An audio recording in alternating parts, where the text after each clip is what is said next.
So we're going to flash a few mugs that you buy on tours. They're coffee mugs that you buy, and a fair amount of bands do make them. So you're going to see a picture of the Van Halen mug, the Elton John mug, the Who mug, and the McCartney mugs. But they're not worth that much. They're mainly to use. Those are like proud fans that they like to have a McCartney mug. Your wife loves McCartney. You buy her mug. She has her coffee in it in the morning. They probably have some value. Like if I went to a flea market and somebody had them out for $3 or $4, I'd buy them. But you probably pay 15 or 20 at the show. And then they're only worth 10 or 5. As soon as you walk out of the show, because people just don't really collect those. But again, if it is specific to a certain date, like I have some stuff here from Charlie Watt's last show. Right. So that became more historic. So if there was a mug dated that night that was only sold at the show, not sold in the Stone store after, it'd be worth more because that was a more historic show. It's the last time. It's also the last time they played Brown Sugar because they were never allowed to play that again, right? Right. But there's, you know, it can be worth more, but typically it's not a big collectible coffee mugs. And a few mugs are really well designed, like Bob Seger, and as you've seen. Oh, if they have a figural design as opposed to like almost a 3D look to it, they're worth more. They just say McCartney or the Who. It's not as much as like Van Halen with the big ship on it. All right, so some of the other things we're going to talk about is unusual record stuff, albums and programs that aren't sold on tours, but they're worth something. Like an example, here's an autograph of Bruce Springsteen. Right. So what do you think that autograph with Bruce Springsteen? Well, see, what we do is you need to get a lot of these things authenticated. And of course, they can only authenticate if it's a neat autograph. That one's pretty neat. But you can see the sticker on the corner, which they can put that on the back if you want. But that's from a company called PSA, who we get to authenticate this type of photo. And then there's a full letter on the back confirming, showing the picture, you know, 100% it's real. So this is worth about $600, that, because Bruce is a good autograph. Although when he was doing Broadway, he would sign every day on the way out. He was quite a good signer, and people knew to line up there after where he came out. Now this is a rare signature because he isn't around. Jimi Hendrix. This is Hendrix, and it came from somebody who was in Jethro Tull's band. And Hendrix was at a party for Jethro Tull's producer, a guy named Terry Ellis. At Laurel Canyon in California, the party Laurel place. Canyon. And he had just come back from the UK. He'd played a few dates over there and was back. And I think he played the Forum a few days after this. But a beautiful Hendrix autograph. And I haven't had that authenticated yet. But that's something to sell it, really. I need to get it authenticated. So what do you think Hendrix's autograph's worth? Probably a few $1,000s. I mean, if it's on an album, it's worth more. But people that have deceased a long time ago are always worth more because there's no more supply. So, you know, from Big Brother, Grace, Janis Joplin, Jim Morrison, Hendrix. I mean, they're worth a fortune because they all died early 70s. Now, John Lennon died early 80s, but because he's a Beatle, it's insane, right? And he's worth a fortune. So some of the other good things you can get is photographs of the concerts. This is what people would take from their seats. So they're not professional, but I took all these photographs actually, and they're pretty nice. Yeah, Neil Young, Bowie. There's Bowie. There's a bunch of doing Bowies stuff in there. Bruce Springsteen. So they're good collectibles because they're actually live stage shots. And nobody else has them. They'd be one of a kind. Anyone else that has it would be a little bit different. So those are totally unique. And I have got a few signed after, and actually I have a few here from your shows. I have Burton Cummings. Oh, yeah. Oh, there's Bono. That's at Massey Hall. Wow. Nice shot of him. David Lee Roth. That's a Van Halen. There's Eddie Bowie. Van Halen's in there. That's a Serious Moonlight tour, I believe, of Bowie. But people do collect, and of course we could even go to vintage times. These are snapshots which of the Beatles in Maple Leaf Gardens. In the first time they were here, 64. And when we show you, it's playing at Maple Leaf Gardens. That's the stage at Maple Leaf Gardens. Look how hokey it is. Oh wow! Let's see, I can tell you the year. It says 64 on here. Yeah, so that's the first time. So further to what you're mentioning on photographs, these are snapshots done in the day, 1964, of the Beatles, and you'll see we'll show you a little closer. But their stage, it almost looks like a little podium for a wedding or something, right? And very little equipment. So, and you can actually, it's hard to see, but there are people backstage because they sold every ticket. So they took the curtains down for backstage so they could sell those seats as well. The shows only went for 35 minutes and nobody heard anything. All you heard was girls screaming. So, but these are nice things to have. And I often get these when I buy somebody's ticket stub.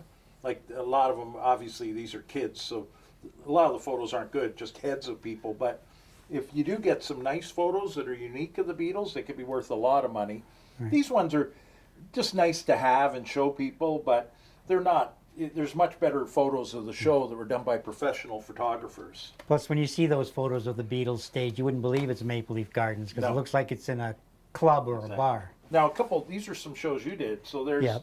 Teenage Head. That's the legendary Frankie Venom, early punk rock At person. Carlisle, and there's This is one Burton of Wolf's Cummings. shows, which I helped him out on these shows on the finance side. But there's Burton Cummings. He was playing the Burton Cummings event. And Ricky Nelson played on that And show I believe too. it was with the Pink Flamingos. He's wearing Yeah. a pink coat, and Yeah. he died shortly after in that plane crash. Right, right. And, John Mellencamp, nice. He's coming back on tour next year. He's going to be playing here in a few cities. He's playing theaters, which is nice. You'll see him in a small venue. Right. But that covers most of the photo. Oh, and then you've got publicity photos. Yeah, these are publicity photos that the management give you out. So this was issued by Hart, Epic Records. This one is Canned Heat, and it's put out by, can you read that? I'm sorry, I don't have my glasses on. Oh, United Oh, Artists. United Artists. These are common that you'll see of the band with this type of logo and their artist stuff, but they're worth a They're lot still worth because $30 to $40. they were group photos done by the management. Right. Especially vintage like this. Yeah. See, this is Tom Cochrane. He's a famous Canadian artist, and Red Rider. It was just Red Rider then before he was called Tom Cochrane and Red Rider. Now, this is a rare flyer. Yeah, now this is not real. This is a reproduction, but this is from the night the music died when they lost Valens, Buddy Holly, and In the Big plane Bopper crash. In the plane crash. It's made like a little 4-page fold-over program, and it would be worth a fortune. I don't know, $5,000 or $10,000 Yeah, if you it had was an a real one. original. This is not. This is a copy. Okay, so this is This is an album I've met Getty a few times, and it was just one of the Hemispheres albums.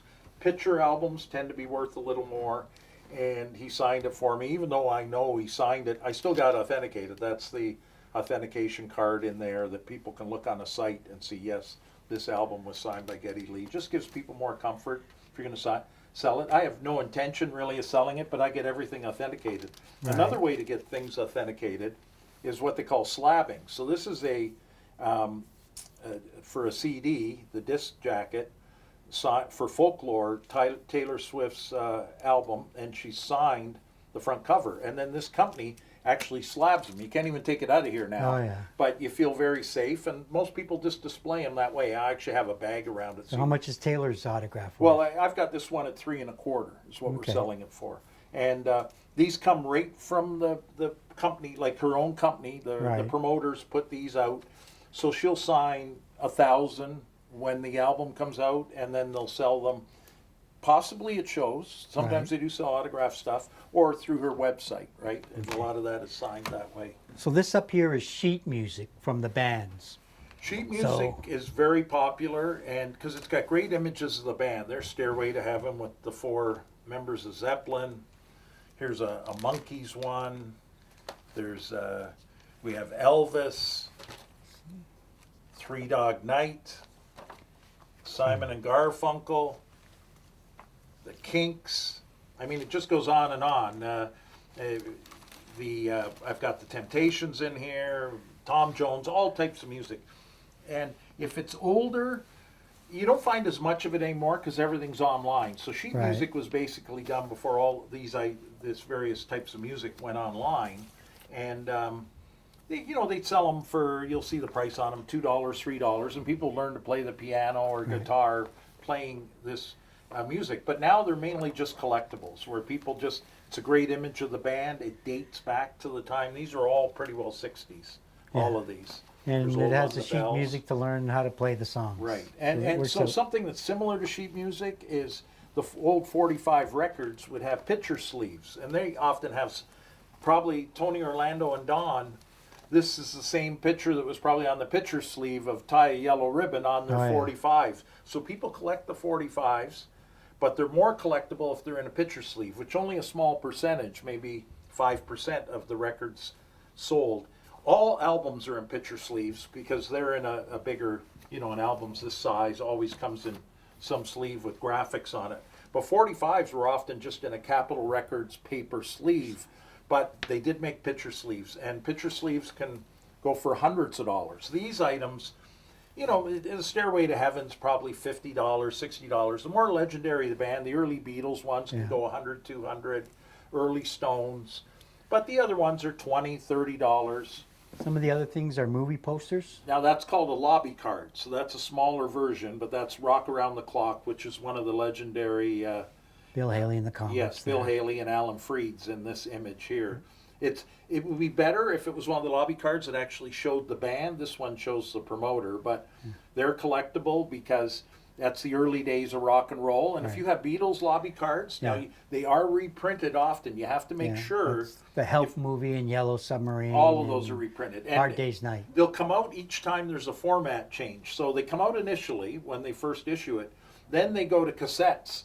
So they issue them all again with cassette. Like when they have a cassette of the movie or a VHS tape, they release it again. Then they'll remix it and do it better. And they'll have another one issued when they remix. So you want to get the original one. That's the one that tends to be worth money. Like this is from 56. Yeah, 56. It's dated in the corner. But, if they reissued this again as like, done in stereo, remixed into stereo or something, it would be a later version, not worth as much. But the Beatles ones from the early 60s, like a big size Yellow Submarine poster could go for $1,500. Right. And same with these type of posters of Hard Day's Night and Help. There's lots of these around. Yeah, the lobby cards. And the lobby cards from them there's a black and white set and there's a color set. And they typically are worth $50 to $75. The bigger posters are worth more. And they can depend the value on how they're sent. Like they used to roll them and send them to theaters. These were all sent to theaters at the time. But some are folded. So if they're folded, there's going to be creases. And that's never worth quite as much. If something's rolled, it's better because it won't have that crease in it.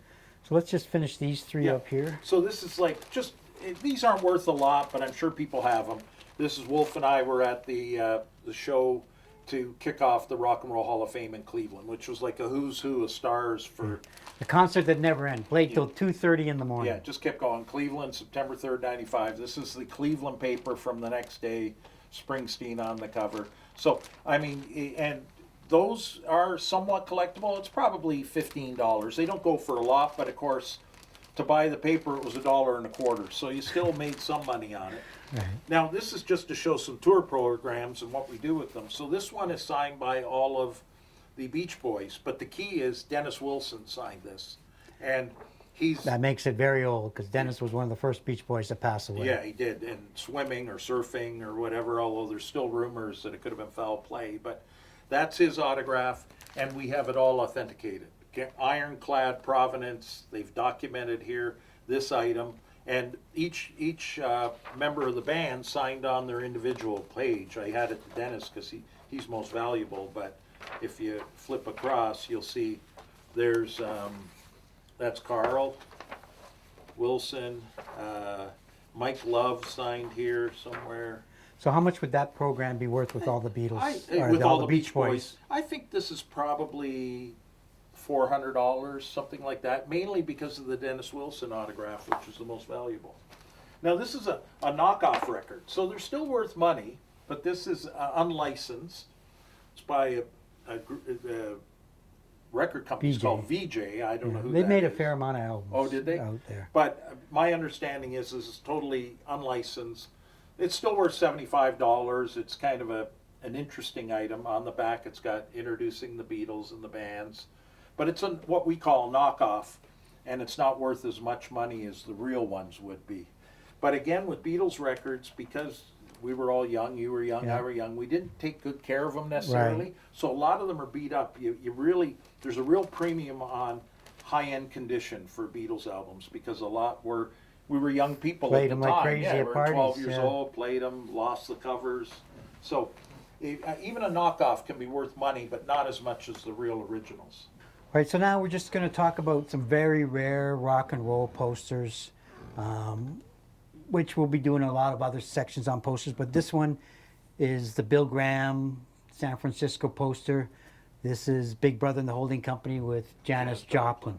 So this is a valuable poster because she's rare. Now, Bill Graham, all the items for Bill Graham have been cataloged pretty well, so you can see a lot of information on the web. But there is subsequent printings of these, a lot of them. This one is first and only printing, so you know it's first printing. But if you get another one, you may have to check, and they might say, oh, if it says this in the corner, it's actually the second printing, third printing, fourth printing. Right. The subsequent printings are never worth as much as a first printing. This is So how always much is this one worth? Well, I've got 250 on it. And it normally, if this was Maple Leaf Gardens, it'd be worth more, but Bill Graham, he made so many posters, he Right. kept so many extra back, there's a lot out there, but still, it's a $250 poster. So, because most of his was either the Avalon Ballroom or this is Fillmore. Right. And there's also Fillmore East. It only lasted 2 years, but he had a Fillmore in New York City. This Isn't is that the a Fillmore Fillmore in there? San Francisco. That one is, yeah, that's a Fillmore East. This is his New York club, which was in 2nd Avenue at 6th Street. And this is Mothers of Invention, James Cotton Blues Band. And that's Bill Graham Presents in New York. And this one is an original as well, 68. It's in beautiful condition. A lot of his are in beautiful condition because he put them all away. Like here's And another Mothers of version. Invention is Frank Zappa, for Frank those Zappa. that don't know. So here's one that's another Bill Graham. His items always had great. He had great Graphics. artists and graphics. So Junior Wells, Canned Heat, Chrome, Circus. Some great bands on this, and this one would also be. I think this was Avalon Ballroom. Yeah, this is Avalon Ballroom, which was another San Francisco venue. So let's talk, this is, Massey Hall. Massey Hall has always had great shows. This is an early one, Richie Havens. We have multiple of posters from Massey Hall, but these are nice because they're tour posters, but they're also specific to one date, and you can see the prices: $5.50, $4.50, $3.50. Buy the tickets at Sam the Record Man. There was no Ticketmaster back then, and this one's in really nice shape. But it's like Wolf said on one of the prior episodes we did that. Back in those days, they were only made to be put up on hoarding of construction Right. sites or on You couldn't telephone buy poles. them. You couldn't buy them, and it was hard to get them in good condition. You almost had to take them off a wall somewhere. You'll see some pinholes in the corner of this one. And they were never made for the public, so there's very few of them around when you get to specific venues. So something like this, Richie Havens isn't the most collectible, but he is somewhat. Massey Hall's very collectible. It's a 125-year-old venue. But this is probably worth $200-300 because of the Massey and the fact that it's so early. But you know, if it was just a tour program of Richie Havens, it'd probably be worth less. But it's from a specific date. so this is a good Supertramp Breakfast Right. in America. People love poster. these graphics, and there was a knockoff poster made in Canada that said Breakfast in Canada. Right. And of course, we know the guys who did the shirts that said Yeah, Breakfast in Canada. Because when they did the tours, well, in fact, this particular one is only for the Canadian dates. So Yeah. he played Kitchener, played London, Toronto, 2 dates. I think I went to both shows. I then went to Jerry Park to see him Right. there in Montreal, which is where the Expos played. Ottawa, Moncton, and Halifax. So give a value for that This poster. is probably, it's just the graphics are so good. People love this. It's Supertramp at their peak. Yeah. $400, $500, and it's in nice condition means everything. Like we keep emphasizing that, but condition, you can go from $2,000 to $10 depending on what condition they're in. So now this is a limited poster, which Right. means there's only 500 And you made. bought them at the show yourself. Yeah, I bought them at the Burl Creek show. And so I put one of the ticket stubs with it. This was a pretty famous show at Burl's Creek. And the last one was Charlie. Right, here in In Canada. Canada, yeah. But also he had had his operation. This was to be the first date in the tour. Right. So the actual date of the show, this says June 29th, but I think it was like 1st of August or Yeah, something like that. But it's got the great Canadian graphics. That's the Canadian maple leaf in the back. And to And it have was this the only combination. Canadian show in Canada, And too. this is also the VIP pass that we had that got us right in front of the stage in Right. the pit. Yeah. So those are nice things when you're putting something up, you know, whether you frame it or just put it up in a holder or you dry mount some of Yeah. your stuff. It's nice to put a ticket with it or something else like this. Or if you took photos yourself, you could put a few photos around it. And the good part was there was only 500 made. Hey Glenn, Wolf, how you doing, buddy? Good. I brought you a whole bunch of more rock and roll stuff to Wow. show you. And as I told you before, when you have over 10,000 rock and roll items, this is the place, Glory Day Collectibles, that you bring your stuff to find out what it's worth, whether it's passes, tickets, t-shirts, programs, posters, and other rock and roll memorabilia. Glenn's group, they analyze it, they tell you whether it's a real autograph, a fake autograph, a good poster, a good program, or whether they're copies. If I'll get lucky, I'll find a joint in this pocket. No, nothing. Too bad. It's always good. You never know when you find drugs from one of the roadies.